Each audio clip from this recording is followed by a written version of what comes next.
ladies, we're going to get started. So just a quick intro for you guys. I see some faces here that I've seen before because I run Nerdy Girls Code Club. So can I get like a shout out if you've been to that before? Like I know I've seen some people. So I have some really exciting news. We've joined Techlahoma. And so this is kind of like a first meetup, but also like we've all kind of been here before. So kind of, I don't know, I think it's really fun. And we're now SheCodesOKC. So definitely check us out on Twitter. Hit us up on Meetup. Myself, I'm a co-organizer. Kimberly back there is also a co-organizer. She really runs the thing, so like I just get up here and talk. And I'm also really excited that we're going to do lightning talks for our first meeting. This is Autumn, and I will let her take it away. So thanks, everybody.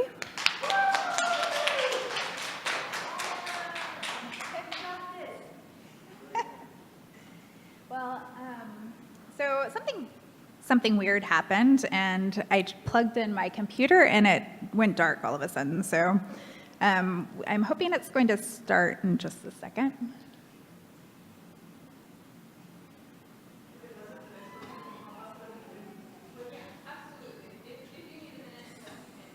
Okay.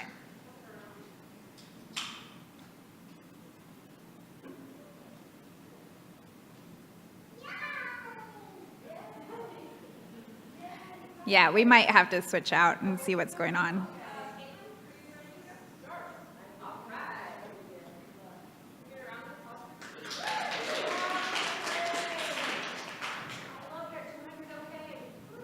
Thanks.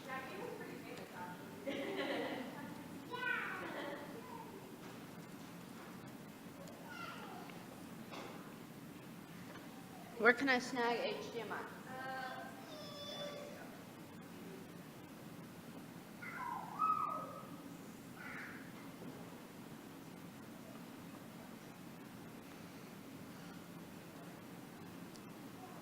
That's right. Carmen, can you help me get this where this is on this screen? I know how to use computers, you guys. Step 1, ask for help if you need it. Yes. All right, so we got displays. What are we trying to do? Are we trying to mirror? Yep. Okay, so you just check that. Oh, the There you checkbox go, that says girl. mirror. Excellent.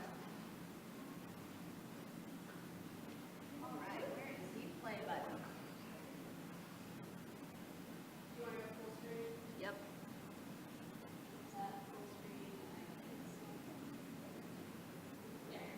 Excellent. All right.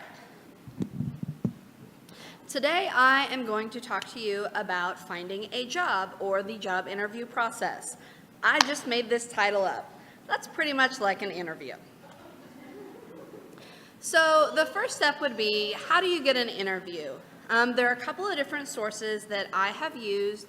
A recruiter, you can go directly onto a company website or a job-seeking website like Indeed or things like that. Or the best answer is through networking. And what I'd like to start off is by showing you my resume. That was something that I was most curious about is, what does a resume look like for a new person? This is my resume now. I've had one job. I just started a new job last week. And I have broken it down into concepts. These are actually some of my college courses. Those of you who've done free code camp or online trainings, you can actually put that experience on your resume in these little sections here. Like I have advanced C#. That was a class I took. That isn't any type of professional experience, but I've listed it on there that way. I also have at the top here speaking, which is something people really love. You can do a lightning talk, put that on there. It's a great thing to talk about. I also have, my education here and some of like my GPA, things like that, things that I thought would be useful for not having a fully technical resume at that point in time. So you've submitted your resume to someone and you have an interview. Now what? The first thing I like to do is to look at the technologies in the job description and research them, especially if you're not familiar. I did some interviews recently for jobs that required Entity Framework. I had never even heard of Entity Framework at the time. So I did a quick Google search, tried to figure out, what it was, what might be happening, so I could say, yes, I don't know about this, but I do know that this describes it in one sentence. Another thing to do is to research the company itself that you're interviewing at. You'll want to find out what they do, what their mission is, what their product is, what they're making, as well as how they're involved in the community. A lot of communities do community service, or they sponsor meetup groups, so that's definitely something good that you can present. Hey, I researched you, I'm interested in this position. And one of the most important things I found is try and find someone in your network that works there. I had an interview at a place recently. There was a guy that I did not know, but through networking, coming to events like this, I knew one person who knew him. So we were put in touch on Slack, on the Techlahoma Slack. We did a quick chat, and I got some honest feedback about what this job's like. People are definitely willing to share that information with you if you just reach out to them. I didn't have to talk to them on the phone. I'm an introvert, so it was definitely pretty easy. But using your network is very, very important. So you have this interview, and what's it going to be like? My experience was that there were typically 2 interviews. The initial interview went over my qualifications, what my experience was, things that I had done. And the second interview was typically more detailed, and it usually covered things like team fit, personality, more of what the specifics of this job are versus what you know or what you have the ability to learn. So what should you expect in an interview? And this is, again, based just on my experience. I went on quite a few interviews very recently. The first thing that worried me was, will I be doing coding? Sure, I can code at home, and I can code happily when Google's right there, but can I code in front of people? Maybe. In the interview, they had some simple questions, and they told me it was just a pen and a piece of paper.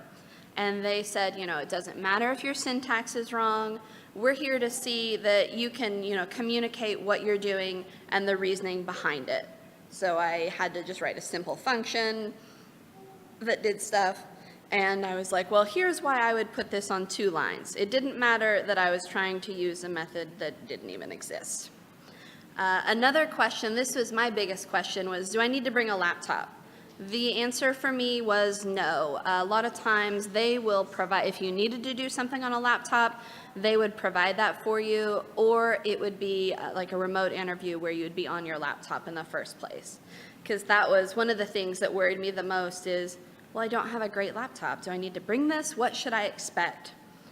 And, what kind of questions are they going to ask? Questions that I encountered were, the general, what are your strengths? What's your greatest weakness? Rank your skills, which kind of took me by surprise. I'd never thought about, well, I'm better than this, and kind of ranking that on the fly. Questions about what I currently do. Definitely include your portfolio or practice work. What do you currently do? Well, I've gone through, for example, Free Code Camp or Code School, and I have, completed this course. I've learned these things. Another question was how a project or a technology works and design decisions that you made with that. Another common question was, what's your process for troubleshooting a problem? And I kind of broke that down into, these are the steps I take, here's where I look. And another question was, what type of environment do you prefer? Open office, cubicles, closed offices? And I found that that was one that I definitely wanted to answer honestly, because I don't want to go, personally, I don't want to be in an open office situation. I kind of need that separation. And if you say that that's something you prefer, then that might not be a great fit for you. But the most common question that I was asked is, what is a project that you're most proud of and why? So that's something that you definitely want to kind of have prepared ahead. That's something that you will most likely wind up talking about through the entire interview is, I made this thing, or I did this piece of this thing, and I got to choose these things, or these things were chosen for me because of the parameters. And being able to explain what you did and how to someone who is completely unfamiliar with that project. And that was a recurring theme, and that was one of the things that was talked about most in my interviews. So you've gone through your second interview, and you have some questions about them. Definitely always ask questions. One of the things that I found most important was how to find out if there's diversity. It's okay to be the only woman on a team, but you definitely kind of want to try and see the team and figure out what's going on to see if you're a good fit. One of the ways that I accomplished this was by saying, hey, can I meet the team, or can I see the work environment? Which was for me a more subtle way to find out, like, hey, am I going to be the only woman here, etc. So, you could subtly walk through, see who's around, see how people are interacting, and look at the environment, see if you can, feel that this is a tense place. Maybe this isn't for me, or, hey, look, everyone's being friendly and chatting. This is what I want. Another tip is to know your worth. Know, what salaries are. Don't be underpaid. Don't be afraid to speak to other people and talk about, what the going rates are and things like that. And you may be qualified for a job perfectly. Your skill set may be a great match, but some non-programming aspects might not be the right fit for you. Like I mentioned earlier, they may be an open concept office, and you definitely do better in a closed environment. Or their work schedule or their lack of flexibility just isn't for you. And it's, as I said before, know your worth. Don't take a job for, $5 an hour just because. Know that you are worth more than that. You have skills, you have learned, and you have tried really hard for this. And we're definitely all here to support you in that. I've, had to have many pep talks of, no, you can do this. Look at all the things you've done. And my final tip would definitely be to negotiate. Even in a big corporate culture where you would not expect that they would be flexible on things, you can always negotiate salary if that's something that they can't budge on. You can negotiate, time for flexibility. You can negotiate vacation. And I didn't think that that would necessarily be applicable in a corporate culture, a large company, but it definitely is. So you need to take inventory of what you want and go out there and get it, because there's definitely something that's going to be right for you. Thank you.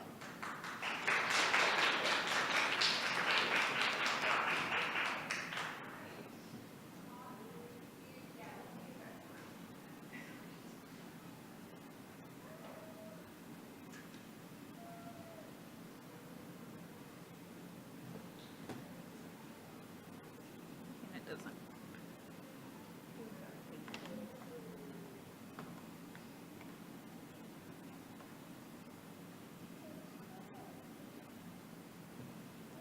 This is not a good sign.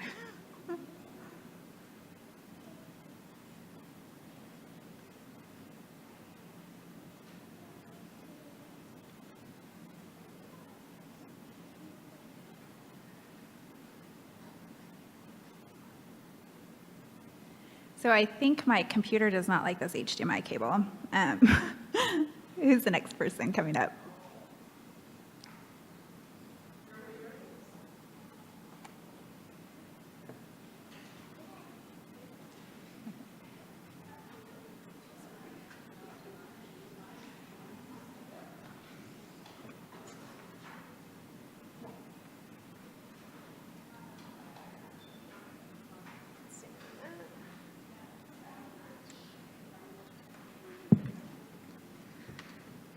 Fingers crossed. There we go.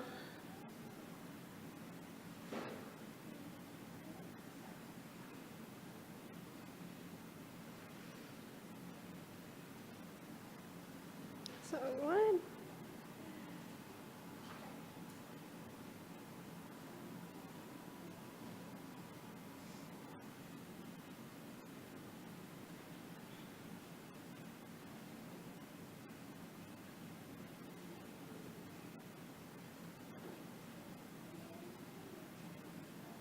Let's try it again.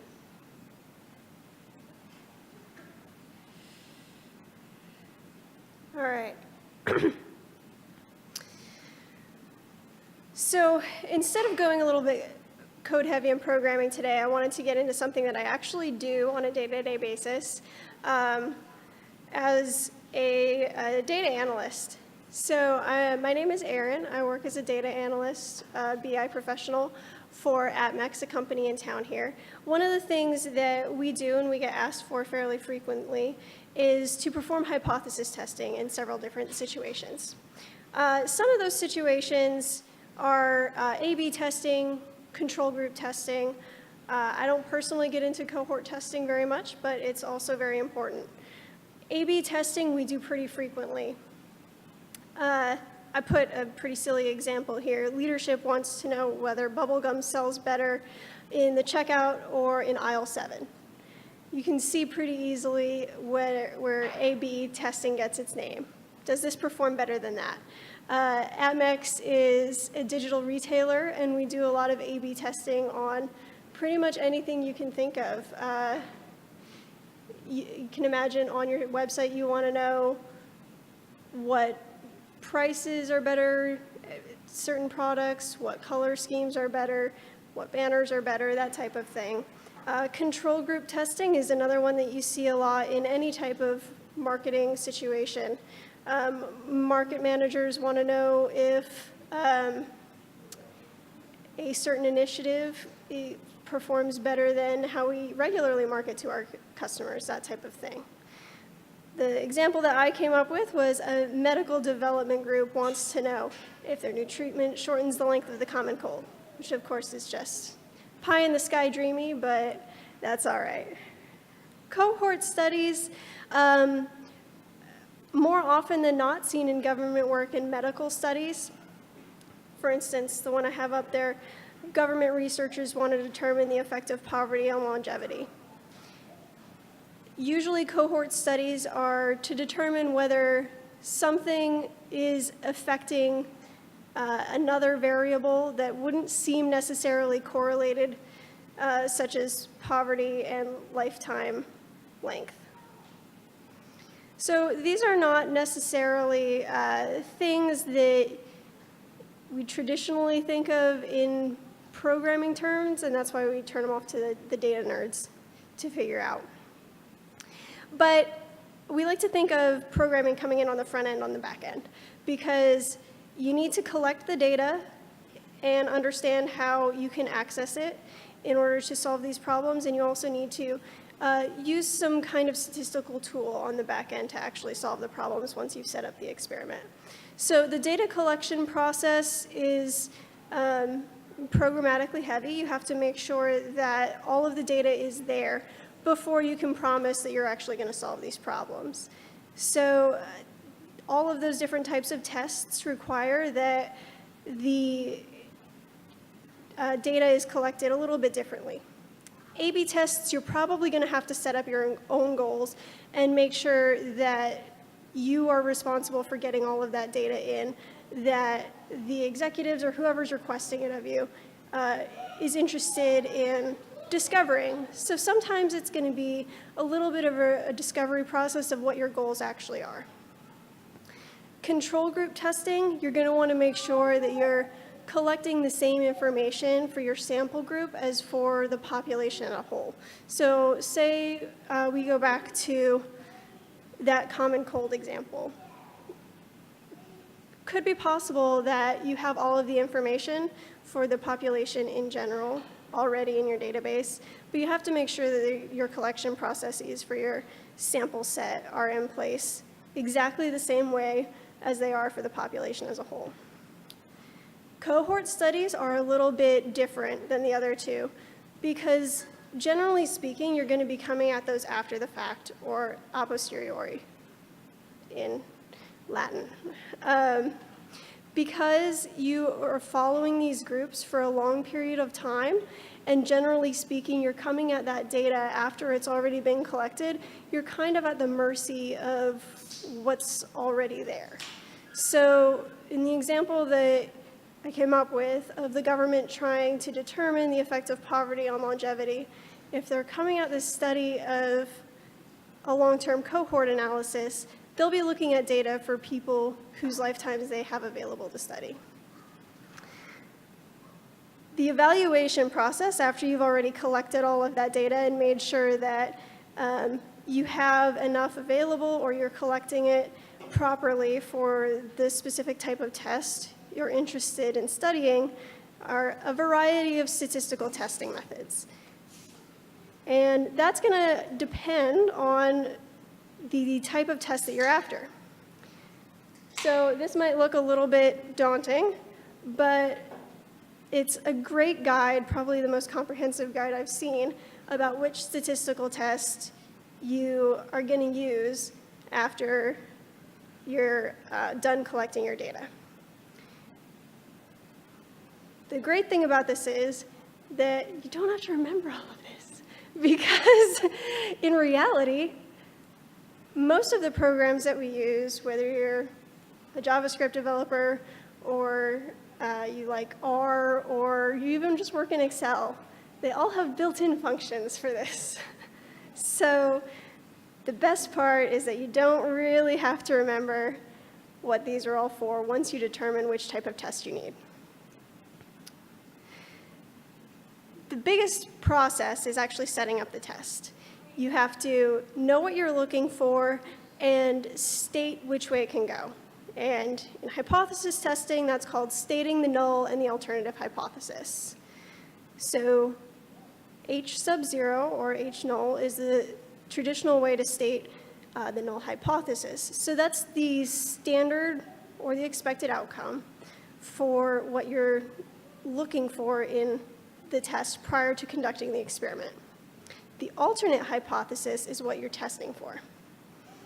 You have to determine the goals, too, of what your test is trying to accomplish.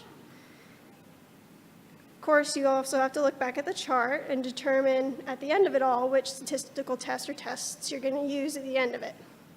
So pulling it all together, looking back at, say, the bubblegum test for A/B testing, you'd be stating a hypothesis of the null hypothesis that there would be no statistical variation, that any difference between the two placements would be due to random variation, or no difference.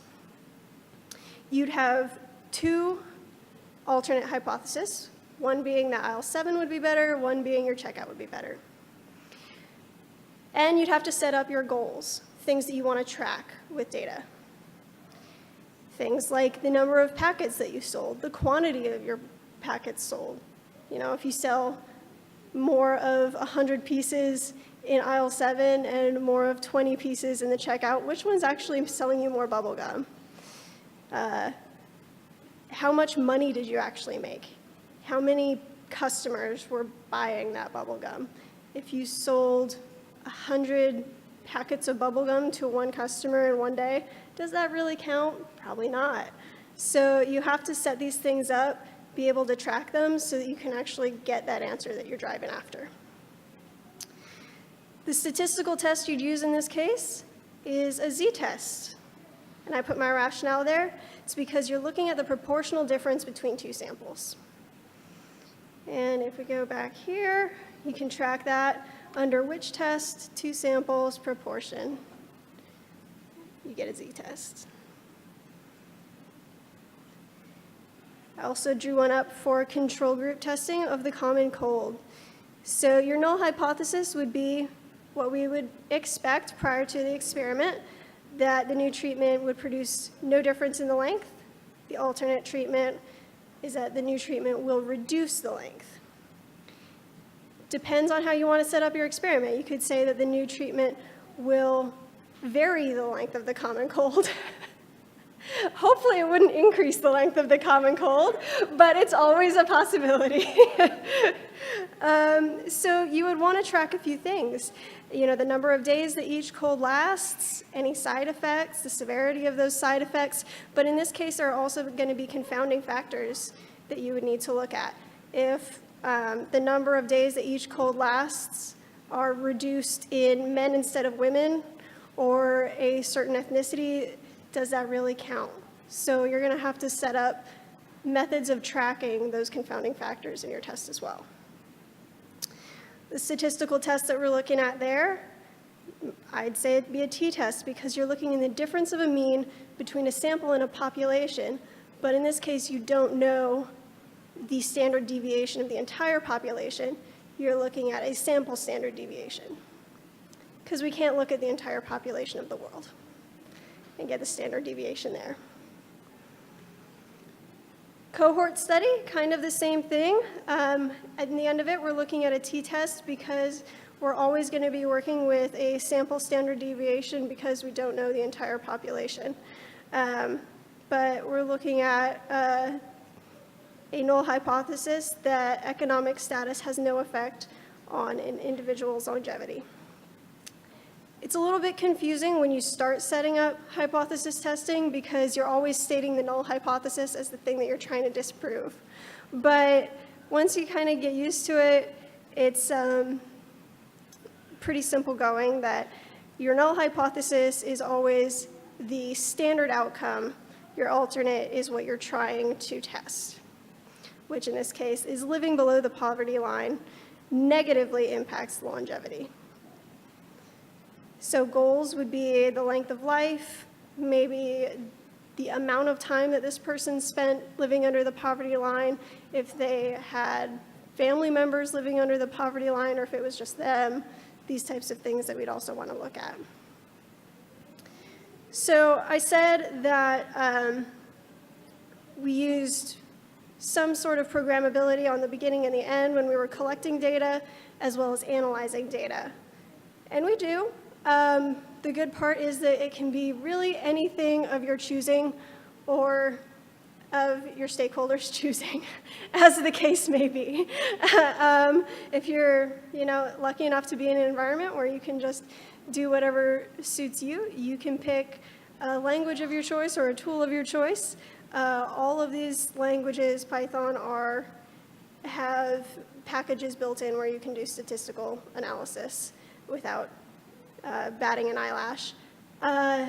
Excel has robust statistical tools, although a lot of people kind of laugh at it, but Excel is a great tool as well.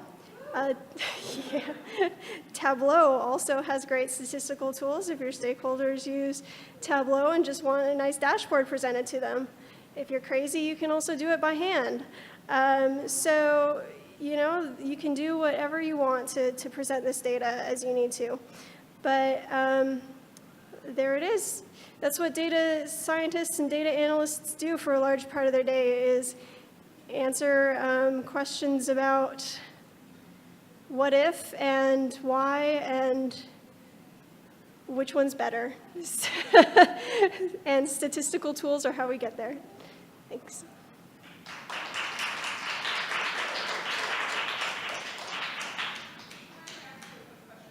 Yeah.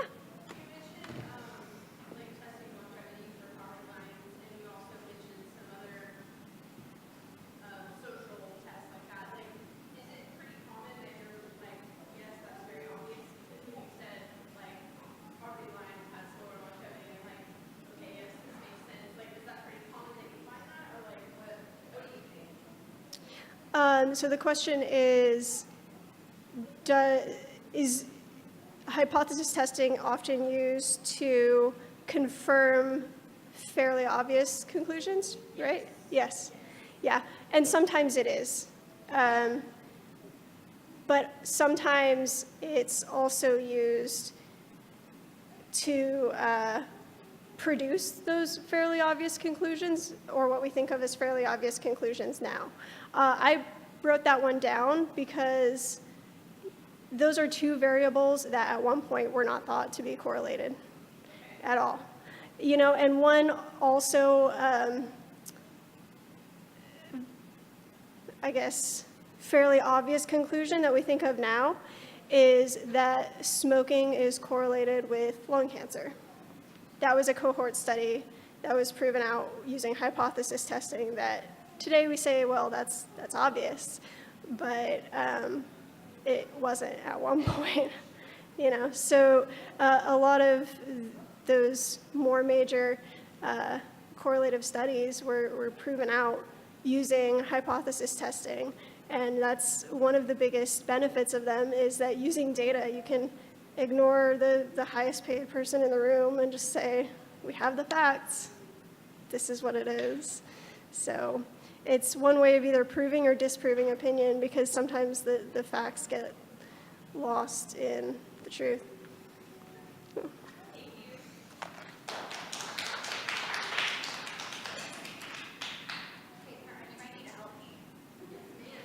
You just use the HDMI cable? Yes. And then the window. So do you want to mirror, or do you? Yeah, mirroring, that's Okay. fine. Well, it looks like you're actually already good.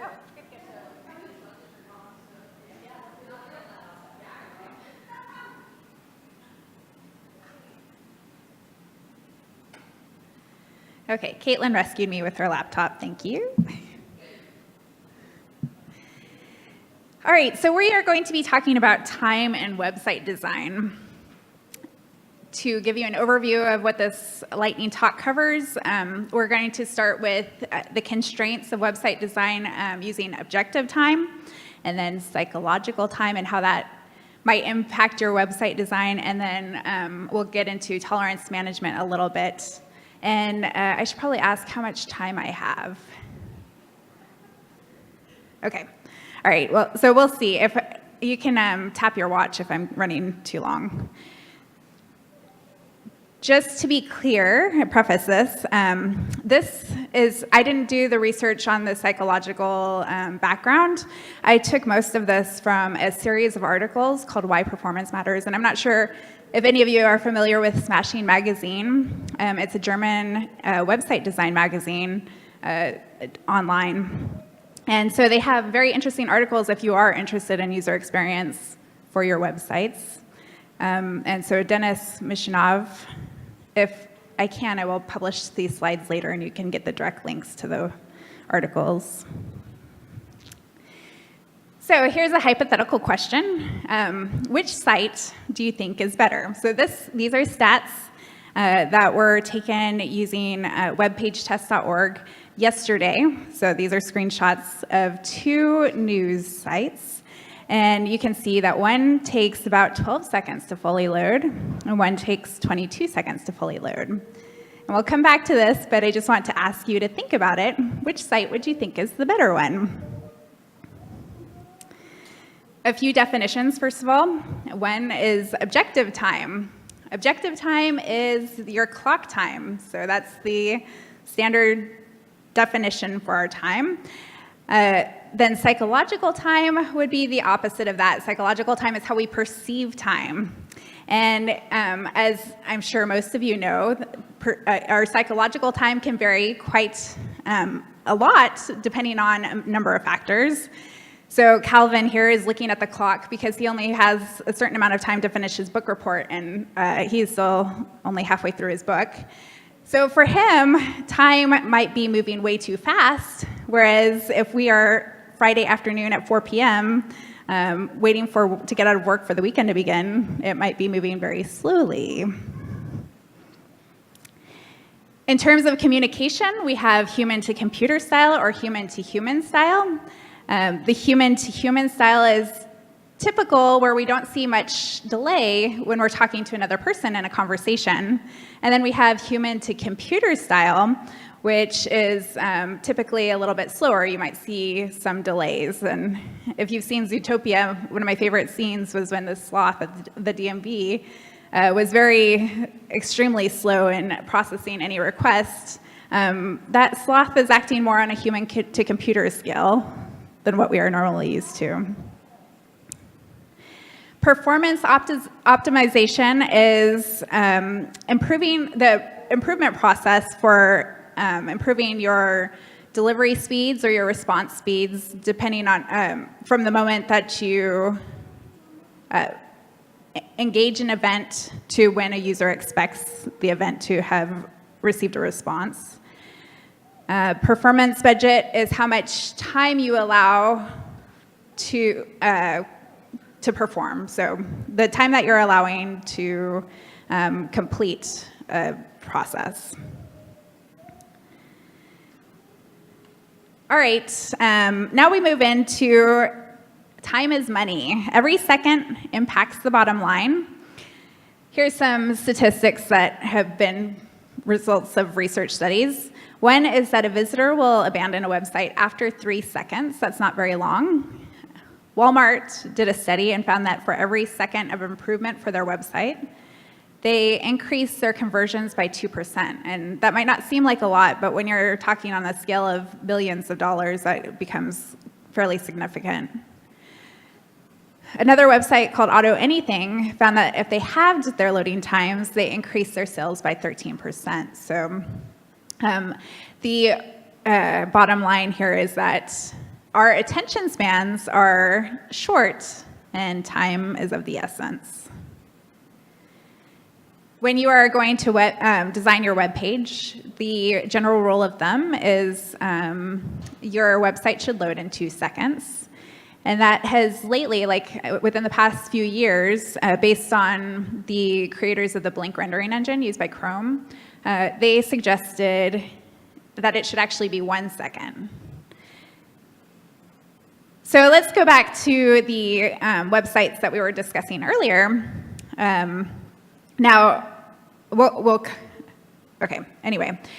This first site that takes 12 seconds to fully load, this is a quite popular website. It had 84 million unique views in the month of April, which is the most recent stats for it I could find.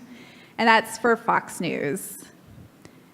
Then for the 22-second loading time, 104 million users. So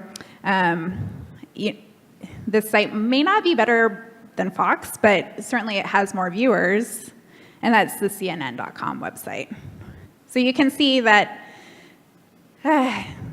that even though there is a guideline that you should have your website loading in 2 seconds or 1 second, very popular websites do not abide by that. So let's talk about that a little bit. First of all, in time of psychological time intervals, when you're talking about short times, they've broken this down into 4 important durations. The first one is instant. That's in 0.1 to 0.2 seconds. This is when you experience no delay in the response. As the user, you perceive no delay. The immediate, half a second to a second, is when you experience the delay, but it's barely noticeable. So this is what we experience when we are conversing. This is human-to-human interaction. When you're conversing with somebody else, you might have a very noticeable delay, or you might have the noticeable delay of a second with the response, but we're so used to it that we're very comfortable with it. So it might be noticeable, but who cares? Then there is the user flow duration. So 2 to 5 seconds is the amount of time that we experience intense concentration. Sorry. Okay, there we go. 2 to 5 seconds is our, what they say is intense concentration. Now, obviously, some of us can get absorbed in our work and for a half an hour or an hour, and so that's not what we're talking about. What we're talking about specifically here is for the average task that most users face when they're on a website, their intense concentration lasts for a maximum of 5 seconds. The 2 seconds, by the way, this is where we got the standard page load time guideline of 2 seconds, is because, you know, if a user has intense concentration for a minimum of 2 seconds, then you want to catch their attention while they're still focused. Then the attention span, our attention spans range in the range of 5 to 10 seconds. And this is where you're still focused, but you are easily distracted. And this number is gradually declining. So it was at 12 seconds in 2010, or in 2000, and then it was at 8.25 seconds in 2015. So we are getting shorter and shorter, but they are, you know, the typical suggestion there, or I guess the average is, we say 10 seconds is how long your attention span will hold.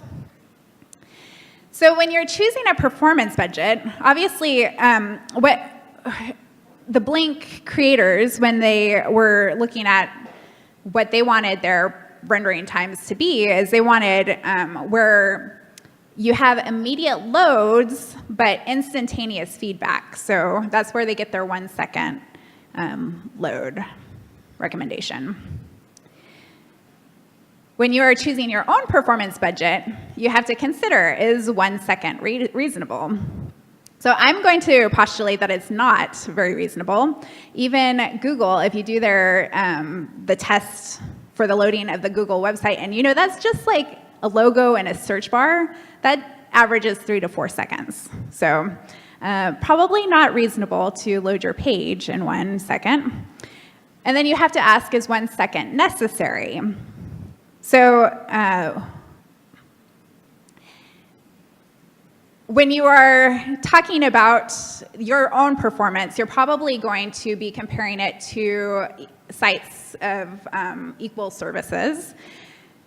So there's this idea that when you're optimizing your performance, you can chase the leader. So you can look at your competitors' load times and try to match that. Psychologists have identified a concept called a difference threshold. That's the threshold at which we would actually notice a difference. And so in terms of time, they've kind of noticed that there is a 20% rule happening, which means that the minimum change for times of short durations in which somebody would notice the difference is 20%. So if you have a 5-second loading time, 20% of that is 1 second, right? So if you improve the performance of your web page by half a second, nobody's going to notice.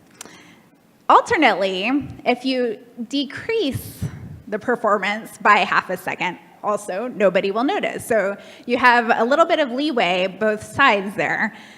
So if you are comparing your website to somebody else's, just consider that rule. If it takes theirs 10 seconds to load, then you probably have an extra 2 seconds there to kind of play with.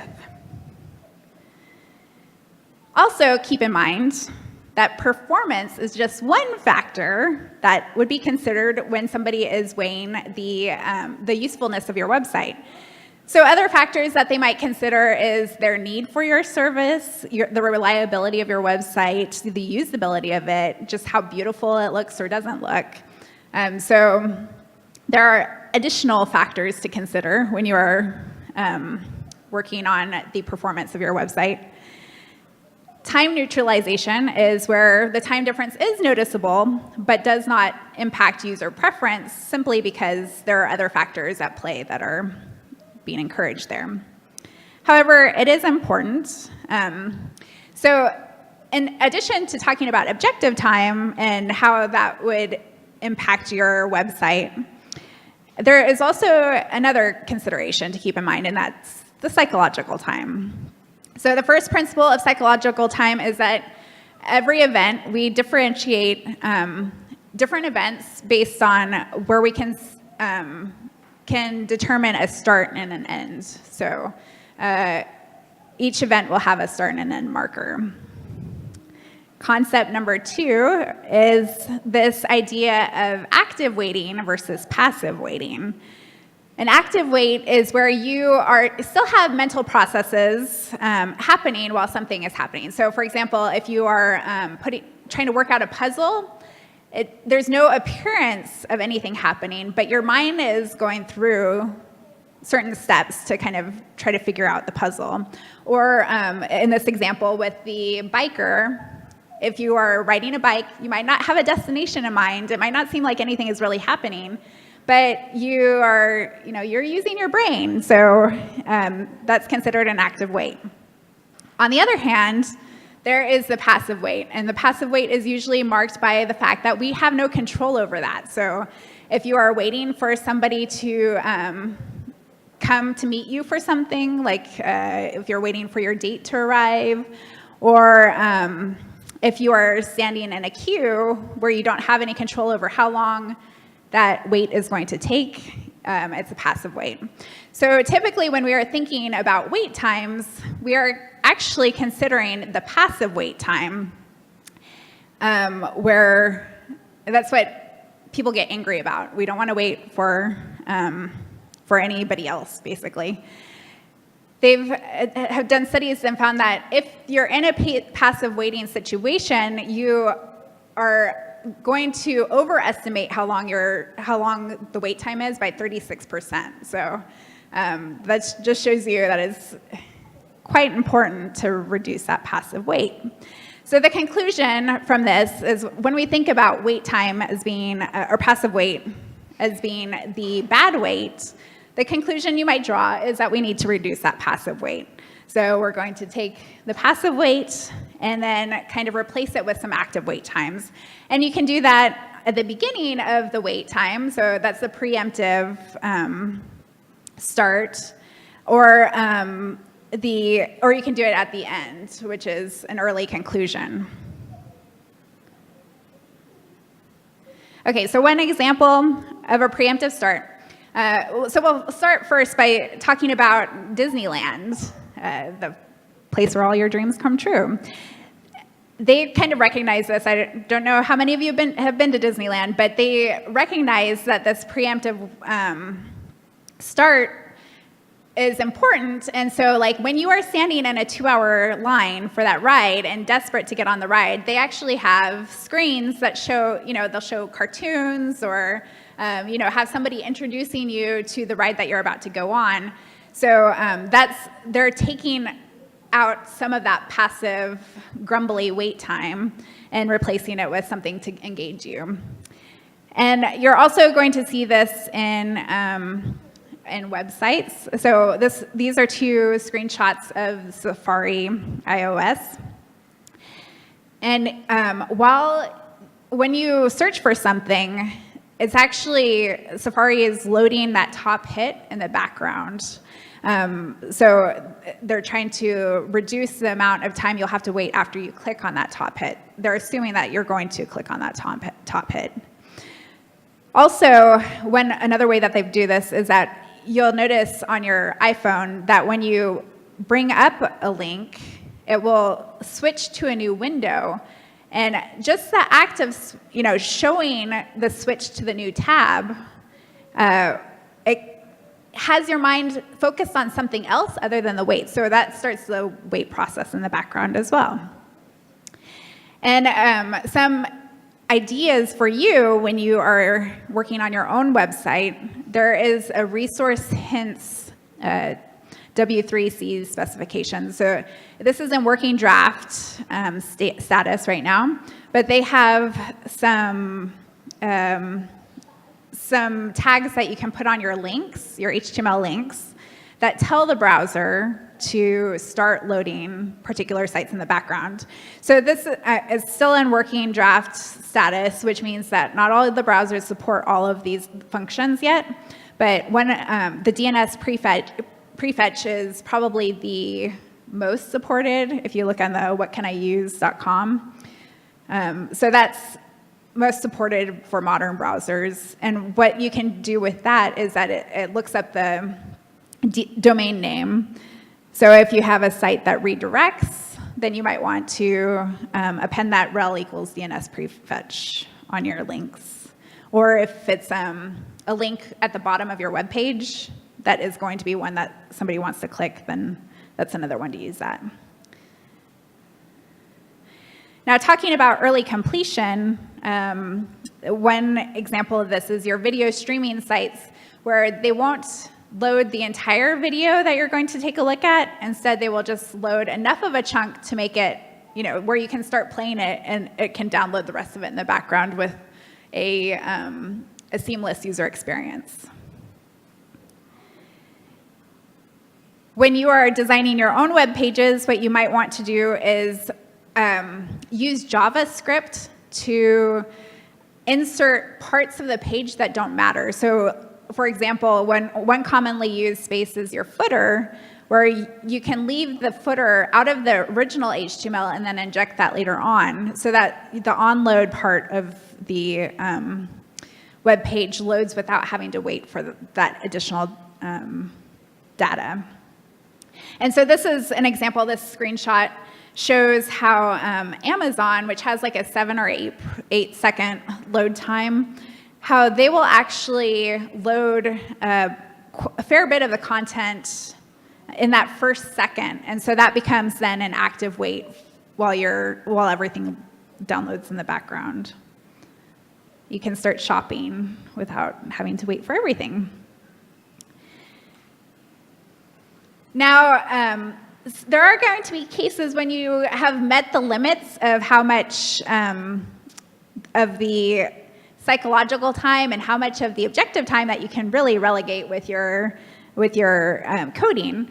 So one final note is to talk about tolerance management, and that the reason for this is that so not only do people not like to wait as far as passive waiting, they get more upset about waiting if they're uncertain how long that wait is going to be known, or how long that wait is going to be, and also if there's an unexplained wait, and if they don't understand why there's a wait, then that can also make people angry.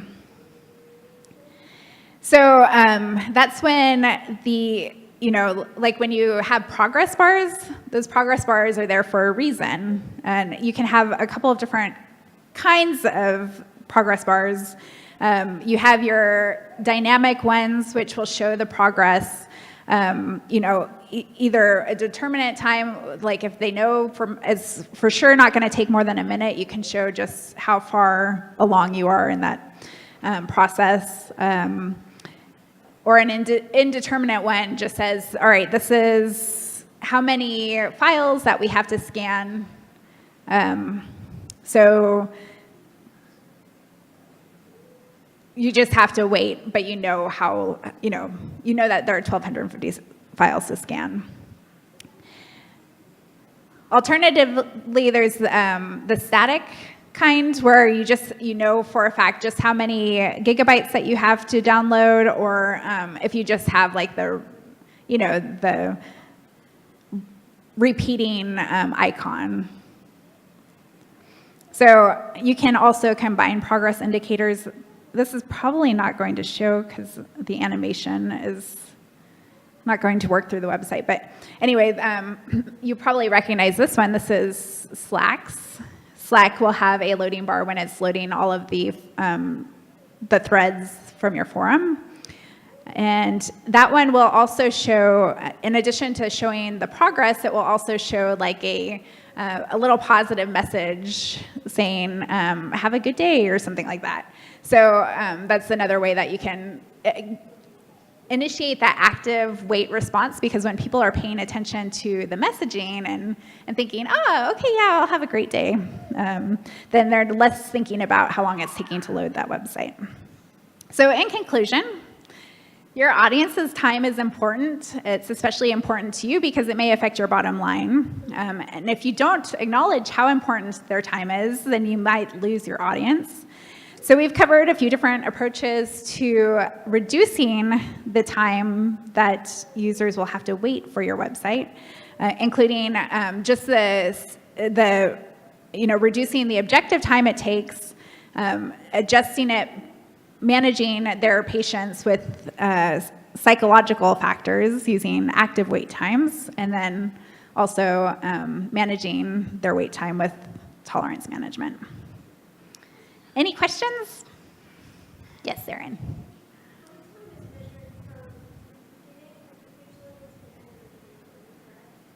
Yes, so actually I wanted to mention that. You'll notice on this particular graphic that there are two different page load times. So one of them is, there's probably a better way to do this. Let me just, okay, maybe not. Oh, here it was. Okay, so this one has two different load times. The one on the very left-hand side, so you can see that actually the second one, even though it's 22 seconds to fully load, it loads in 12.12 seconds. So what that first number is actually, it's the time between when you press enter in your address bar and then when the Windows load completes. So it's when the window loads.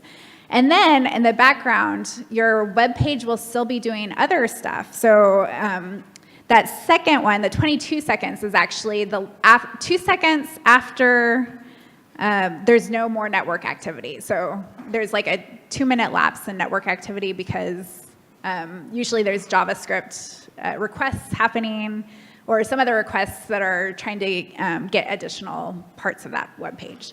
So you can see that there's only 2 seconds between the top one, 9.6 seconds and 11.6 seconds.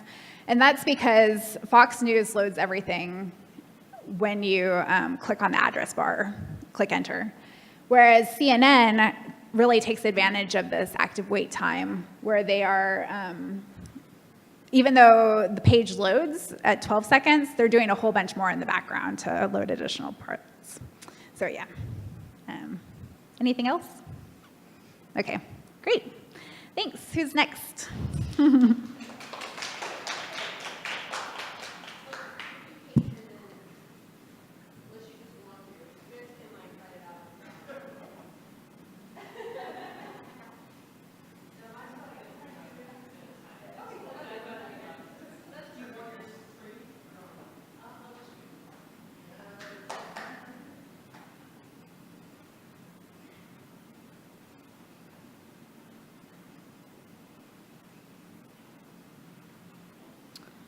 Okay, so I'm going to be talking about gamification or the gamified web and how you can apply some of the elements that are in games to...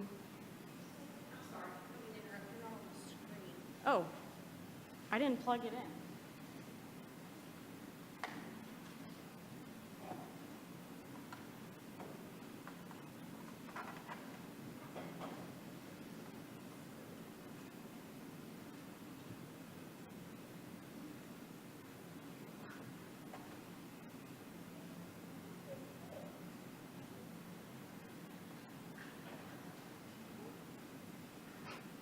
Okay. All right. So anyway, how you can apply game elements to a web system, something that's not necessarily a game, using game elements to make something more fun, make something more motivating. That's what gamification is all about and the gamified web. So most of my resources for this presentation come from a course on Coursera with Kevin Warbach, and he's with the University of Pennsylvania. So I just thought I'd cite that there. The ultimate goal when creating a gamified system is to make it so that you complete your goal, but it's got some more fun elements in here. So this is an example of people brainstorming something and they're bringing little Lego characters into it to make it more fun experience. So typical motivation for a lot of people, you start out, you're climbing a little bit, and then there's valleys, peaks and valleys, and then over time, you just become more, demotivated. But in games, it increases in difficulty to the point where you become more motivated. It's almost like when you start watching a show and the first episode maybe doesn't grab you, but the second episode, it gets more intense, it gets more complicated.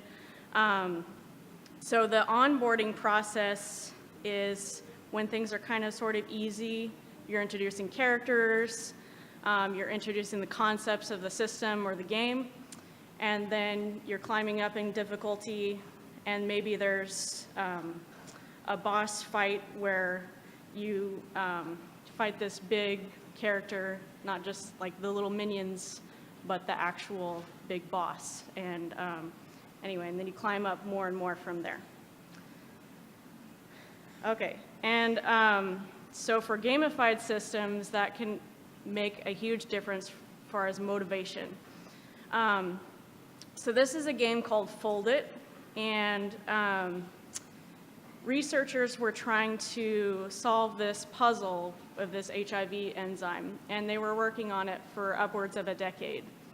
But then they created this game called Fold It, where people could come in and manipulate the proteins, and they solved the puzzle within 3 weeks using this game.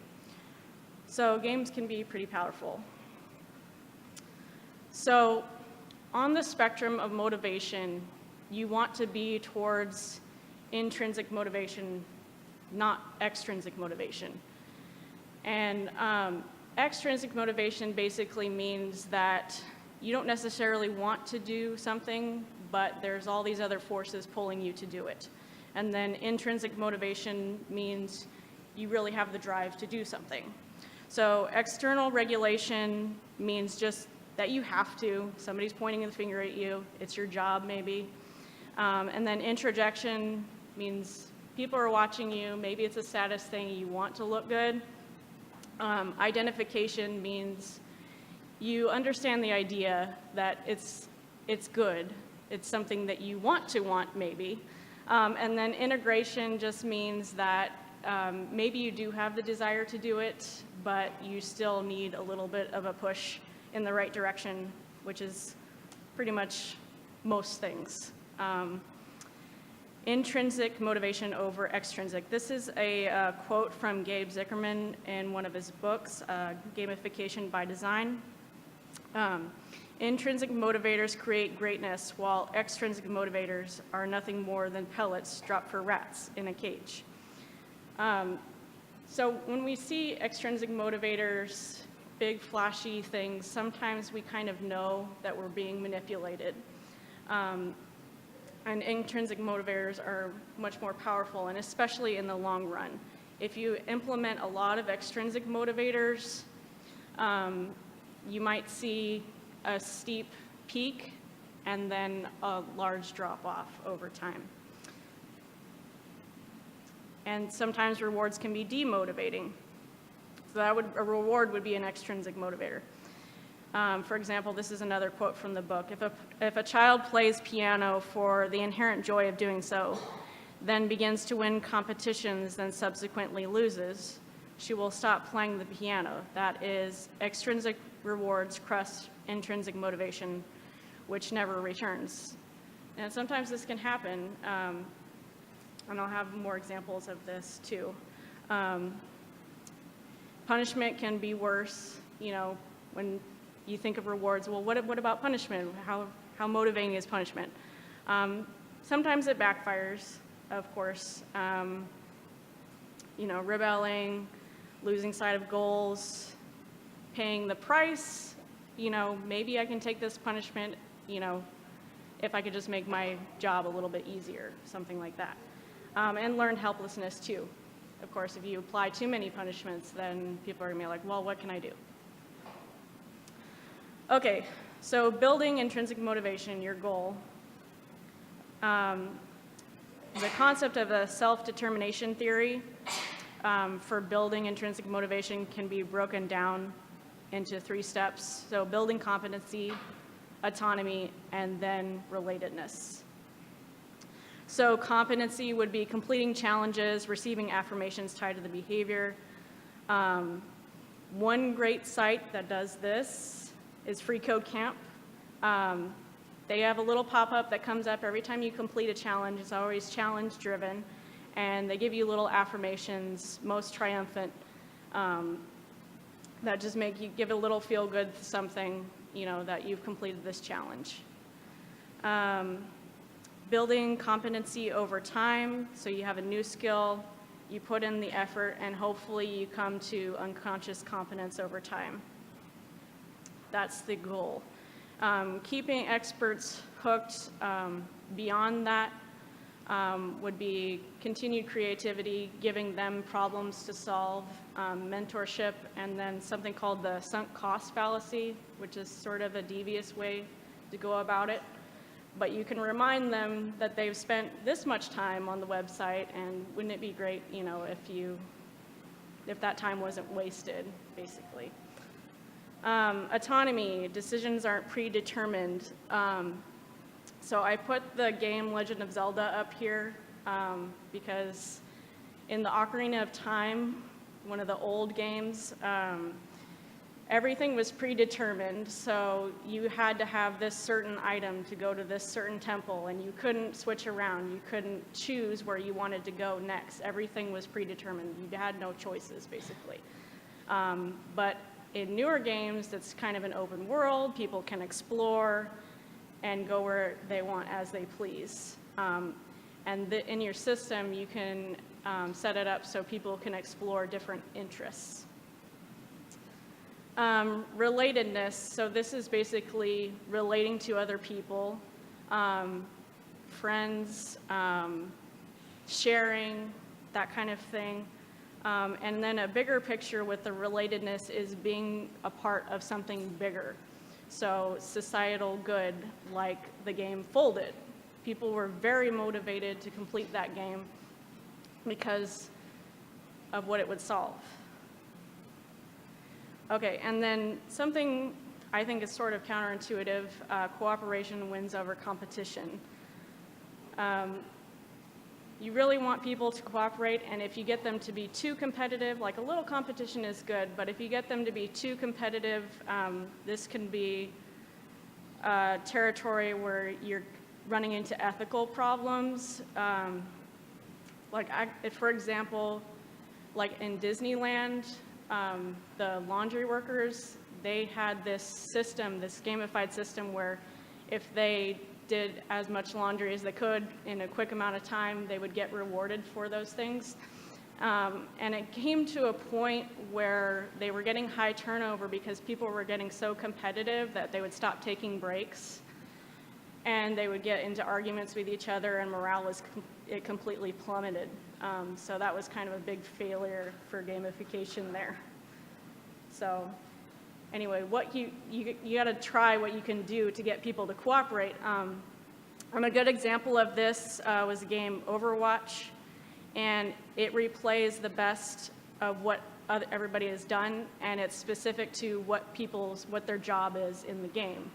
So it displays their best stats and only the best stats. And it's quite a bit different than a lot of games, and whereas some games, it's more competitive. So they display the same stats, and it's about ranking like who's the best. But in here, it's like who's the best, what did you do the best for your specific job, I guess.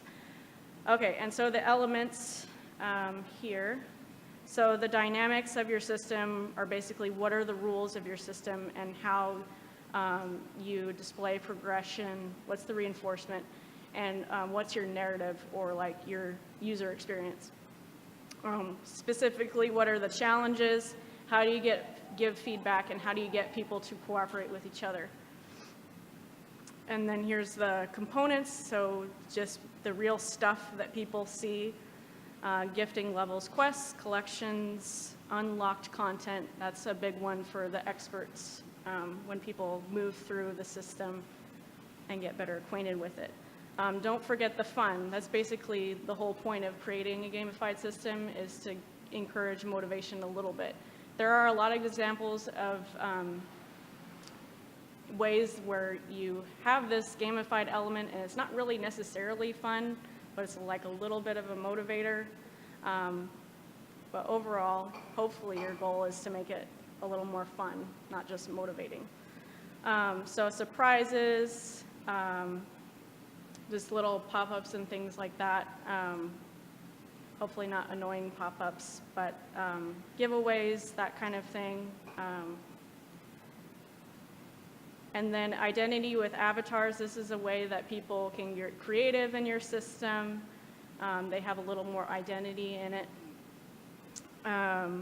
Again, creativity. Anywhere that you can have people kind of put their stamp on something is a good idea.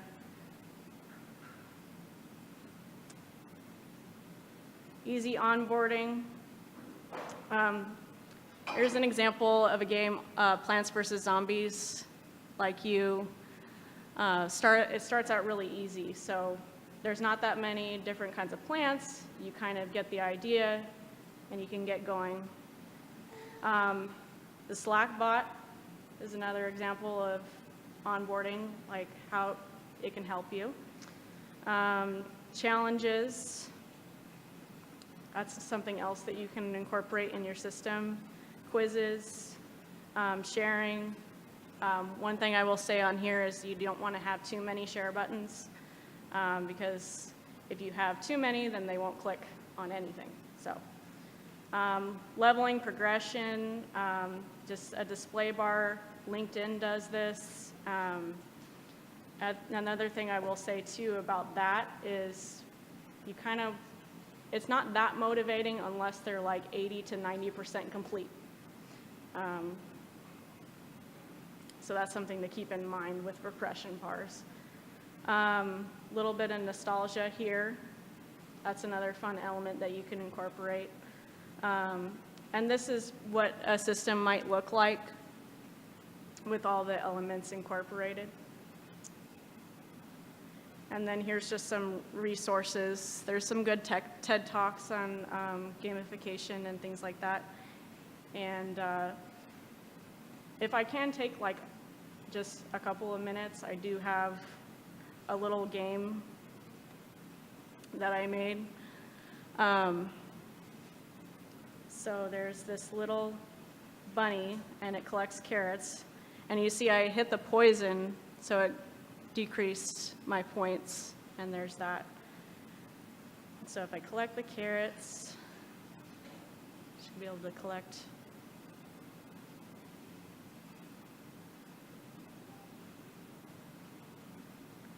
It's supposed to display a badge. It was working 2 minutes ago, of course. So badge was supposed to appear, and I was going to tell you like the reasons why this game is terrible, because it's pretty easy, so that's a good part about it.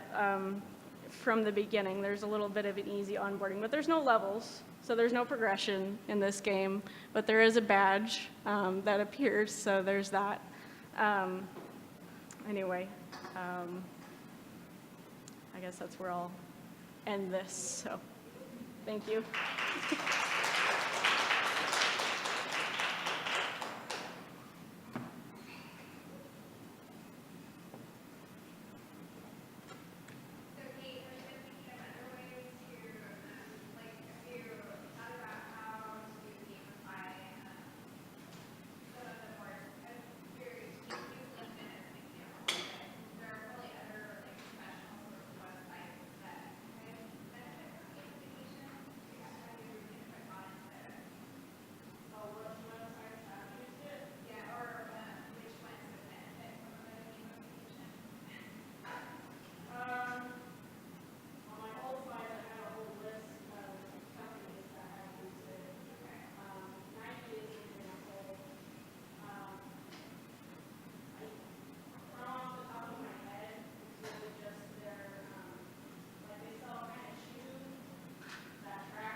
All right, let's adjust this. Okay, hi everybody. So my name is Megan Womble.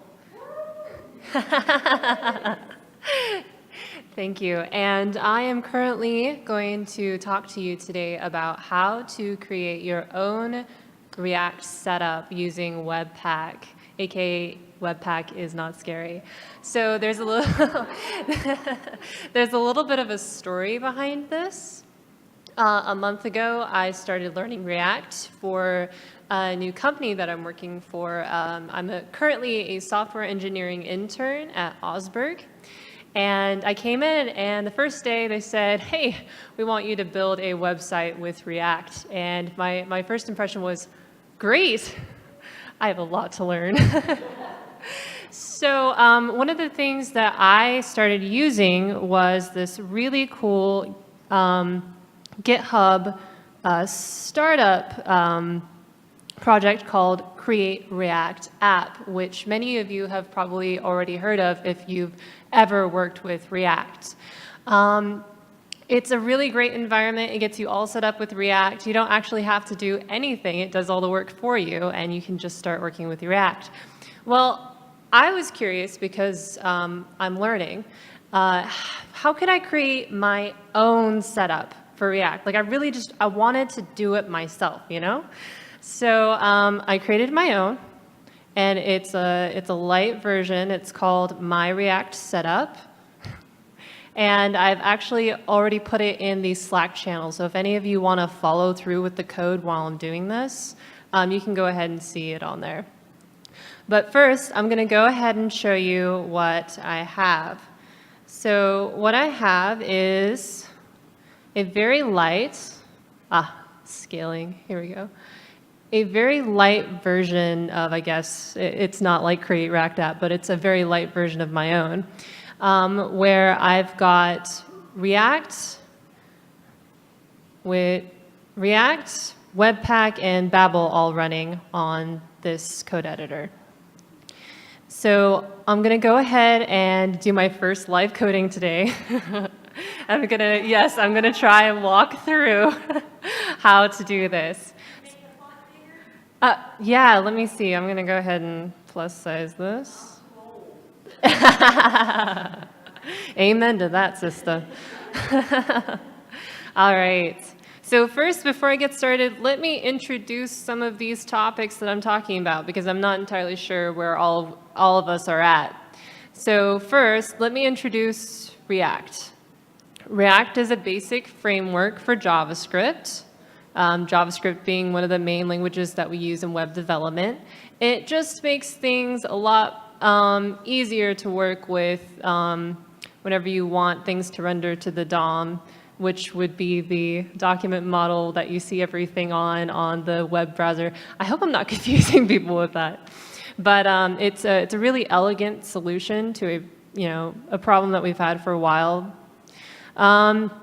This is Babel. Babel is a JavaScript compiler, so it turns the current ES6 JavaScript code into ES5. And it also has capabilities to work with React. The third thing I'll be working with today is Webpack. Webpack is what's taking all of these technologies, Babel and React, and it's making a nice little bundle that will show up on the web page. So without further ado, I'm going to go ahead and get started. So this is the finished version. This is my Webpack config file, my package.json. It looks very confusing, but I promise it's not. And to prove that, I'm going to go ahead and start from scratch. So the first thing you need is, if you haven't already installed it, you're going to need Node.js. So in order to install Node.js, it's really simple. Just pull up a terminal window. It doesn't matter what project you're in currently, because you're going to install it globally. You're just going to type in your terminal window, npm install, and you say node, and -g, actually put that -g node, and you're going to install it globally on your PC. Once you've done that, You can go ahead and go into whatever code editor you're working with. This is my already finished project. Let me pull up my starter. So hard to see with the microphone. Okay, so this is a brand new project. And yes, I cheated a little bit. I have two folders in there with some HTML and some JavaScript. Please forgive me, but I knew it would take too much time. So basically, all I've got in here is just my basic boilerplate for my HTML code. Here I have my div with an ID root. And believe it or not, that is all React needs in order to render to the page, is just a root on your HTML. You never have to see this HTML page ever again. You just forget about it, because React's going to work from there. Next, I have this script tag, and this script tag is where all the magic of Webpack is channeling into, is this bundle.js file, which you currently can't see, but Webpack is going to build for me. So I'll go ahead and show you how we get started with that. So first of all, what you're going to do is you're going to open up a terminal window. So let me go ahead and close out this other window right here so you can see this one. So everybody tell me if it's not big enough. Can you see it? Okay, cool. All right, so first, let's install Webpack. So I'm opening up my terminal in my project, and I'm going to, well, first I need to initialize Node. So forgive me, guys. npm init. So you're going to start a package.json when you say npm init in your terminal. It's just going to go through, and you can just enter all of these presets. It really doesn't matter. You just enter in all your presets. Then you can say npm install Webpack. And we're going to work with the most current version of Webpack, so you don't need to specify which version. And I'm just going to go ahead and say --s save -dev, so it's in my dev dependencies and not my main file dependencies. So let's go ahead and do that. Okay, so while that's installing, the next thing I'm going to install are 4 different Babel modules. And I'll go ahead and explain what each one is kind of doing as I install them. So let me pull up my Babel. There's 4 of them, so I just need to make sure I've got the right ones. Okay, so the first one I'm going to install, and once again, I'm going to add those to my --save -dev dependencies. The first one I'm going to install is Babel Core, which is kind of like the heart of Babel. You always need Babel Core. The second one I'm going to install is Babel Loader, which is kind of like a brains of Babel. The next one I'm going to install is Babel Preset ES 2015. And that is all of the rules that you'll need for the newest version of JavaScript, which is ES6. It's called ES 2015, so that can get kind of confusing, because you're like, I'm working with ES6, but it's ES 2015. And the next one is Babel Preset React. So let me type in Babel Preset React, and if I'm lucky, I haven't put in any typos in here.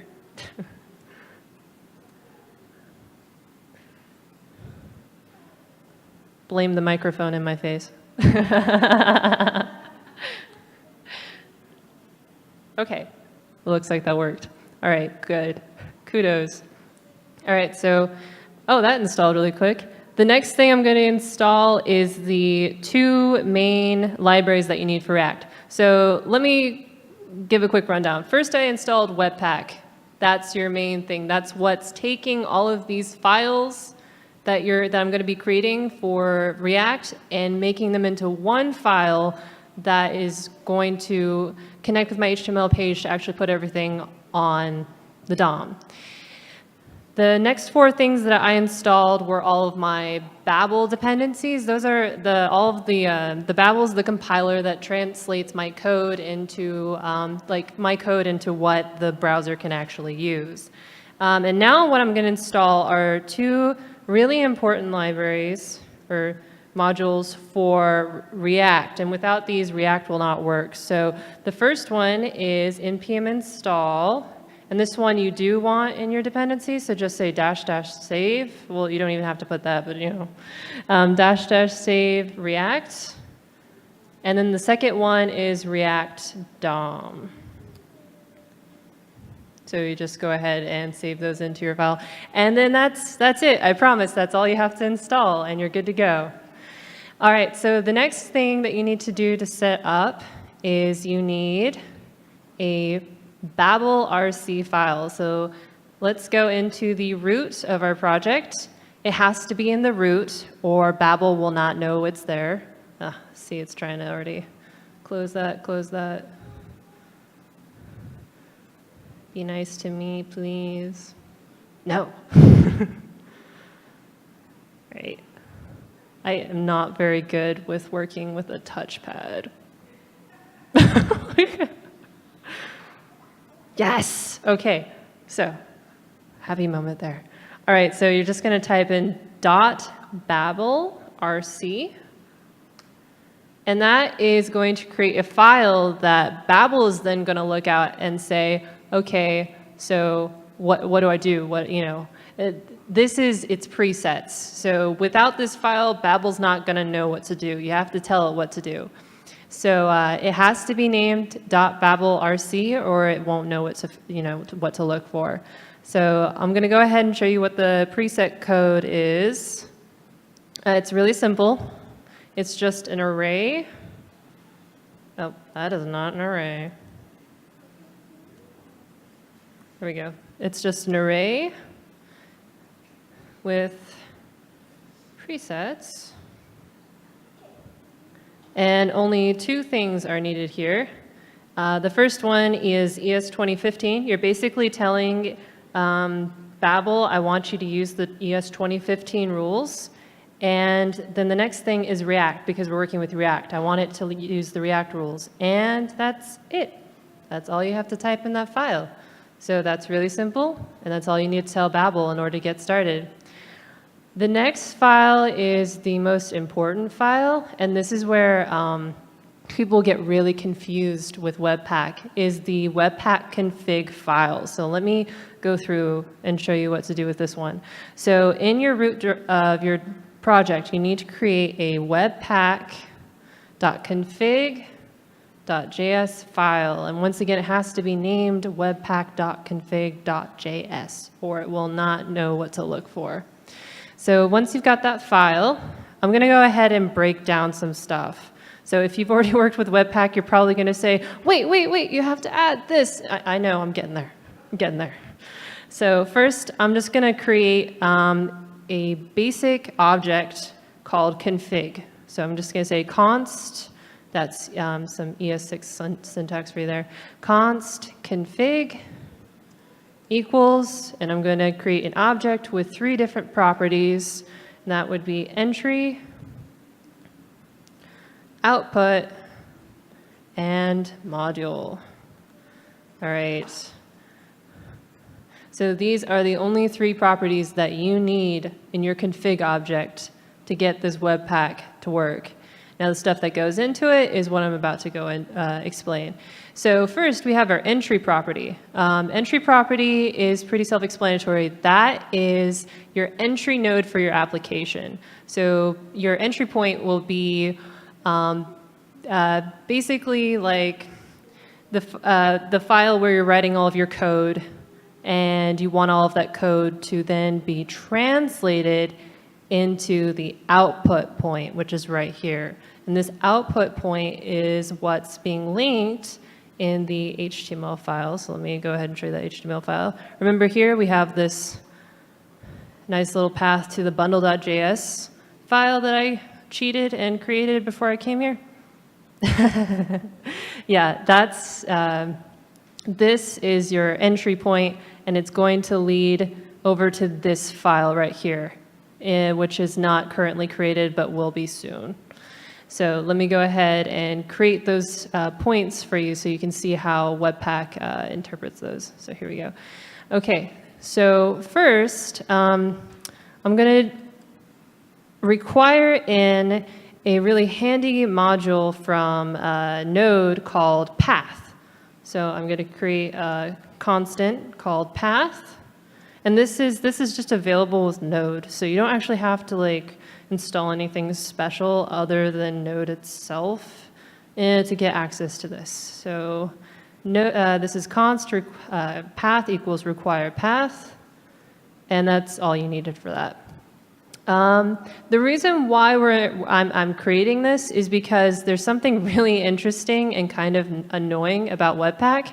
So here, when you create your entry point, you kind of just want to tell, hey, I want you to go into my source file and I want you to grab the app folder and I want you to grab index.js, right? You just want to tell it that, you just want to, of course, in quotes and give it like your root and tell it to just do that. Well, the problem is Webpack doesn't like that. Webpack wants like the root of every directory you've ever, like, it wants your home, your absolute directory point, which is kind of annoying because if you go into like another computer and you install this on there, you're not going to have the same directory. It's going to be completely different. So that's what this library called path is taking care of. So real quick, I'm going to create two variables. The first one is my entry directory. So I'm just going to call that entry dir so that we remember what that is. So entry directory, and I'm just going to say path.resolve. And this is, you can look on path and you can see all this language. Dir name. And then I'm going to create my file. So this is my entry point. So I'm going to create source, app, index.js. There we go. Okay, next, I'm going to create another constant. And this one's going to be the build directory. So I'm going to create the build directory, and that's going to be path.resolve, dir name, comma, and then source slash, I'll create a build file slash bundle.js. Okay. And that's all you need there. So for those of you that aren't familiar with JavaScript, path.resolve and dir name, these are part of the path, like the node thing. So you can look up on the documentation on there. But this is all you're going to need for here, so you don't really actually need to go on that website and look at it, though. So now that we've got our constants, what we're going to do is on our entry property, we're going to say entry dir. We're going to say plus, say bundle.js. So actually, I'm going to take this out. I don't really need this. Great. I forgot that I did that before. This is my second iteration of this project. All right. Next, I'm going to create an object. So output actually requires an object, and the object needs two properties. One is path. That's build dir. And the file name, bundle.js. And if you ever do get lost, I welcome you to look up my GitHub project so that you can, remember how to write all this out.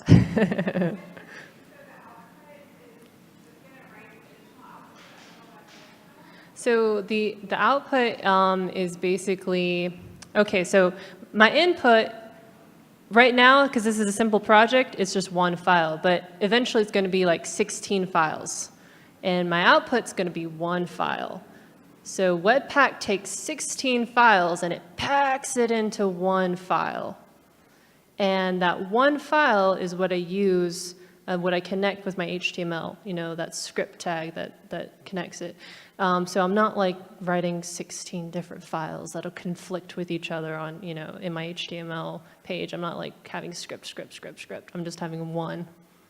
So that's what Webpack's doing. So let's see where I was. Here we go. And if you have any questions, please stop me. I'm cool with that. All right, so the next one, that was a good question, is module.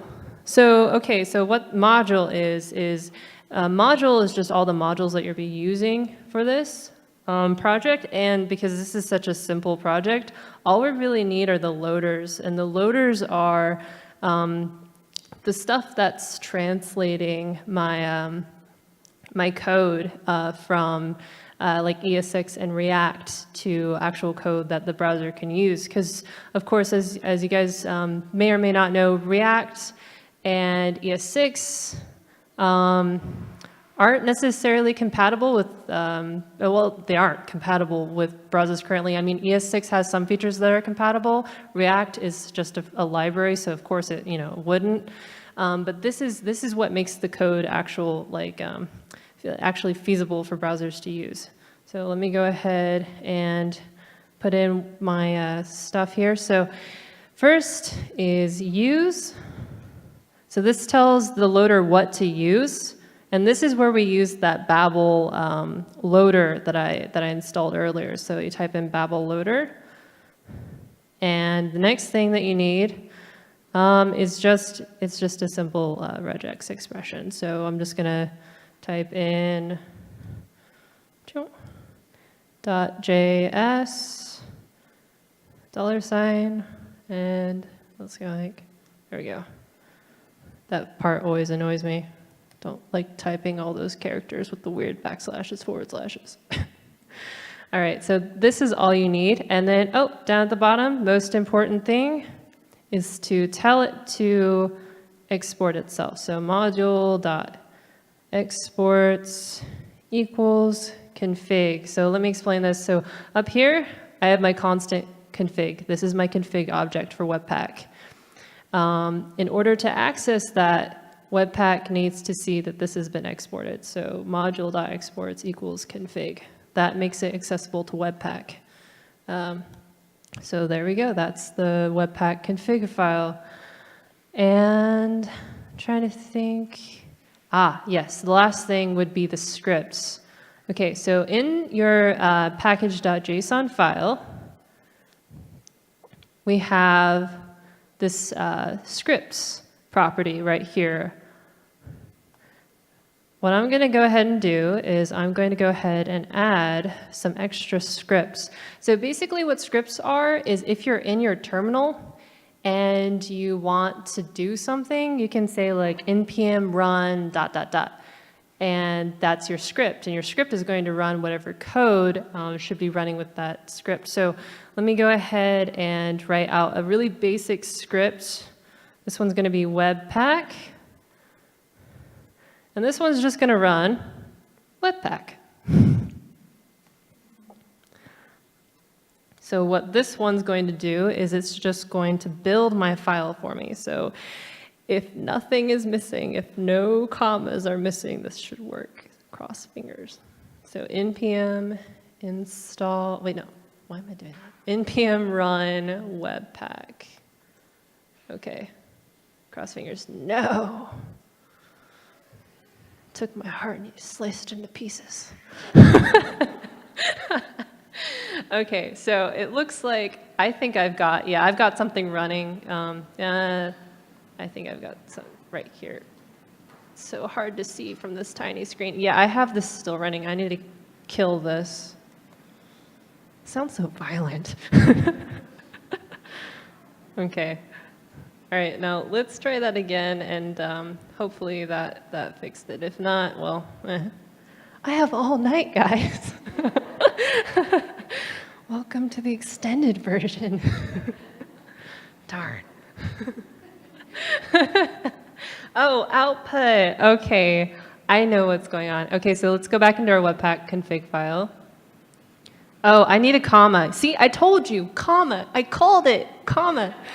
Oh my gosh. So like, Webpack is such a whiny little, it.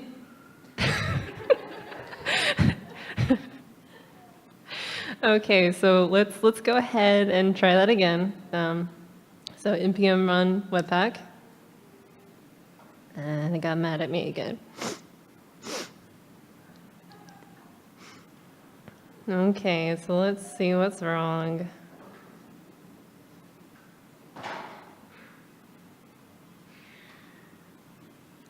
You know what, Webpack? I'm going to ignore you. I'm going to ignore you because I have a finished project already, so I'm just going to show that one. So, all right, guys. So here's the magic reveal. Look, I have a project that works. It's right here. And this one, I did the exact same stuff as I did with the other one, except this one doesn't have all of the typos, wherever those are. So if you go on my my React setup on my GitHub, this code is what you'll see on there. This is the project I currently have on there. And yes, it does work. I've got it currently set up with some extra scripts in the package.json. So not only do I have the Webpack script, but I also have the watch script, which is really cool because if you have like Webpack watch, then what it'll do is like here, I'll just go ahead and do it. I'll say npm run watch. There we go. And what that's going to do is that's going to watch my files like Webpack Big Brother.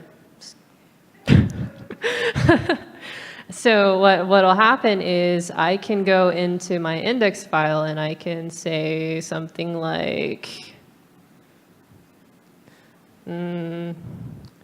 Webpack, you are so picky. I can save that, and you might have seen it down here, you might have not. It instantly built my file, so I didn't have to like run npm run Webpack again, which can get really annoying if you have like 50 saves and every single time you saved your file, you had to rebuild your file. So this builds it for you. You don't have to do anything. You can be lazy. I like lazy. So all you need to do is refresh, and there you go. Webpack, you are so picky. And that's it. That's my presentation, guys. Thank you. Thank you.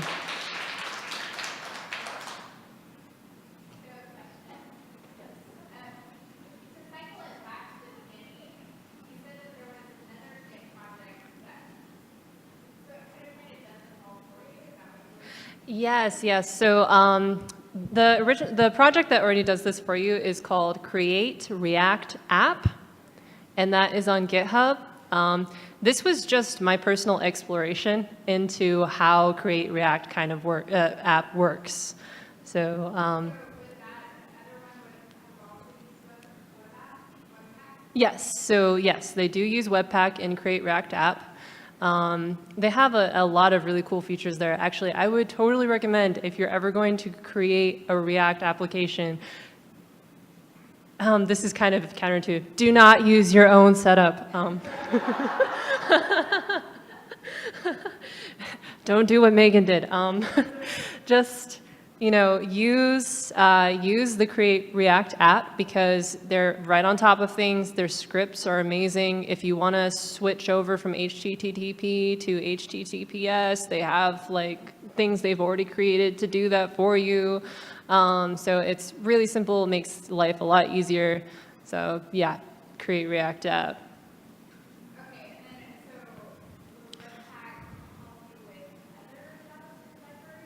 Oh, absolutely. Yeah, no, Webpack works, yeah. Webpack is just your all-purpose in general, like, I have this many things and I want them all to go into one thing, so.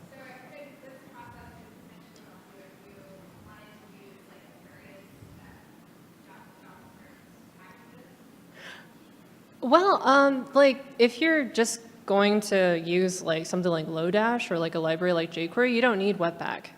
Webpack is just if like you have lots of different files. So you can have just, I mean, if you have just like, I don't know, one JavaScript file, it's not a problem. But if you have lots of JavaScript files and they're not vanilla JS, like they're actually something different, they're something that's using something like React or ES6, you're going to want something that's smart enough that not only is it going to make a single file, but it's going to do stuff to your files while you're piping it into that single file.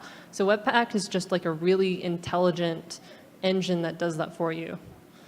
Yeah. So Babel is only needed if you're going to use ES6. You can actually use React with ES5, although I wouldn't recommend it because there's a lot of cool features with ES6 that makes React in your life a lot easier.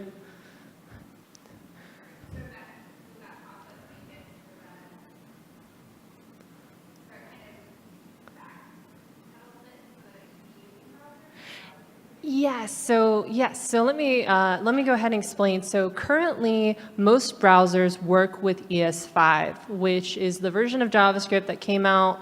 When was that? Like 2012, 2011? I don't remember. But it's been around for several years, so most browsers understand it. ES6 is the new kid on the block that came out in 2015. That's why they call it ES 2015. And not all of its features are supported in browsers. So like a lot of the really cool things like destructuring and a lot of stuff they have, the generators and stuff, they are not available in browsers. So if you try to just write ES6 code directly into the console of a browser, it might hate you, it might not. So this just makes sure that all browsers don't hate you. I mean,